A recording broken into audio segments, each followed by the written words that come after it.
Okay, let's talk about a story that honestly exposes a really terrifying truth.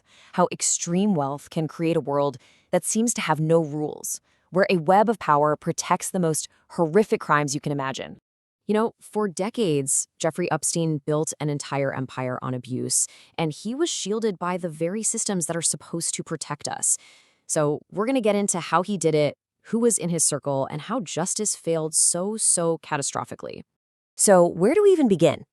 Well, to really get a handle on the crime, you've got to understand the man behind it, his origin story. That's the key to figuring out how he built this illusion of legitimacy that hid what he was really doing for decades. Right, so Epstein's journey, it didn't start with a silver spoon. It started in a classroom. And that fact alone makes his insane fortune and the power he ended up with, well, it makes it all the more mysterious, doesn't it?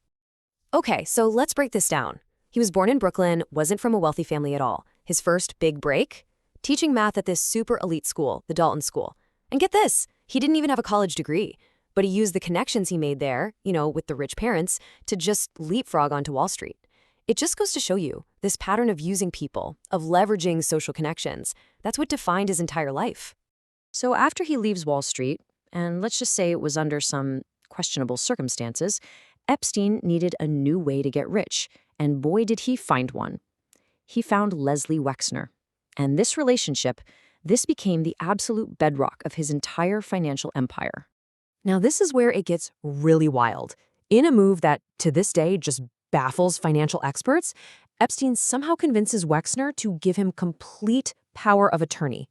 I mean, let's be really clear about what that means. This gave him an incredible amount of control. He could legally manage all of Wexner's money, his businesses, his properties, as if they were his own. You just don't see that level of trust given to someone who isn't family. It's unprecedented. And here's the result of that trust. With that power, Epstein allegedly just siphoned off hundreds of millions of dollars from Wexner's accounts straight into his own. So you see, this wasn't some kind of genius investing. It was just having the keys to the kingdom. And this money, it wasn't just for a fancy lifestyle. It funded the entire trafficking operation. It bought the New York mansion, the private jet, and of course, that infamous island that became the center of his crimes. But here's the thing, Epstein didn't do this alone. An operation this big, he needed a partner. He needed someone who could get him access to the world of the rich and famous. See, money could buy him all the stuff, the houses, the planes, but it couldn't buy him a seat at the table with the global elite he wanted to infiltrate. And that's where Ghislaine Maxwell comes in. See, when her dad, the media tycoon Robert Maxwell, died in total disgrace, she lost everything. Her status, her money. Epstein had the cash she desperately wanted, and she had the high society Rolodex that he needed. It was, for them, a perfect match. And for everyone else, a totally destructive partnership. Okay, so according to what came out in court from so many victims, Maxwell was the chief operator here. Her, aristocratic background made her seem trustworthy. She could make these offers of work seem legitimate and totally safe to young, vulnerable girls. But it was a trap. She'd lure them in, and then they were stuck in this awful cycle of abuse. And as you can see here, it was like a pyramid scheme from hell. Victims were then allegedly forced to go out and recruit other victims, just making this web of abuse bigger and bigger. So this whole horrific operation ran for years and years. But when law enforcement finally closed in around the mid-2000s, well, the system didn't just bend. It broke. It failed in a really profound and shocking way. I mean, the evidence was just overwhelming. The police in Palm Beach, they'd identified dozens of victims. They built a case that absolutely should have put Epstein away for life. It really seemed like justice was finally going to be served. Or so you'd think. This sly right here, this really gets to the core injustice of this whole story. Instead of a life sentence, which he was facing, Epstein gets a shockingly light sentence for crimes of this magnitude. So the big question is, how on earth was that even possible? Well, the answer is a secret deal. A deal brokered by the federal prosecutor at the time, Alexander Acosta.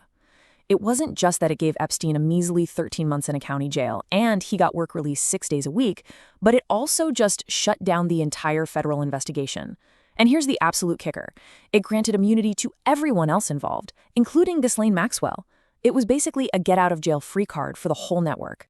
So for a decade, that deal just buried the whole case. Yeah, Epstein was a registered sex offender, but for all intents and purposes, he was free. That is, until investigative journalism brought it all roaring back into the public consciousness. The reporting from the Miami Herald, it just set off a firestorm. The public outrage was so massive, it forced federal prosecutors in New York to finally do something. They rearrested Epstein in 2019, and this time, the documents that had been locked away for years were finally made public. And that's what led to the release of what everyone now calls the list. The flight logs from his private jet revealed this just shocking network of powerful people who flew with him. Now, it's really important to say, like the disclaimer here points out, being on that list isn't proof of guilt, but it does confirm that all these people, they were in Epstein's orbit. So, a trial was finally on the books. Victims were getting ready to testify. It really seemed like the full truth about Epstein and all his powerful friends might actually come out. But then, the story took its most controversial and its final turn. Just weeks after he was arrested, Jeffrey Epstein was dead. The man at the very center of this spiderweb would never face a jury. And you have to assume a lot of his secrets were buried right there with him. The official cause of death? Suicide. But the circumstances? Well, they raised a lot of eyebrows. As you can see, his cellmate gets moved out, the 2 guards on duty supposedly fall asleep, and oh, by the way, the security cameras in the area just happened to malfunction. This, let's call it a perfect storm of failures, it fueled all sorts of speculation that he was silenced. So where are we today? Epstein's gone. His main partner in crime, Ghislaine Maxwell, she's serving a 20-year sentence. But look at this chart.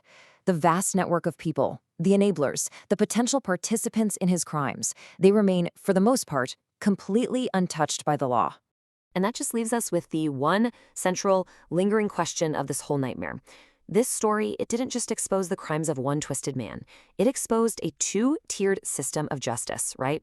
One for the powerful and another one for the rest of us. And whether there will ever be a full and true accounting, well, that remains the most disturbing question of all.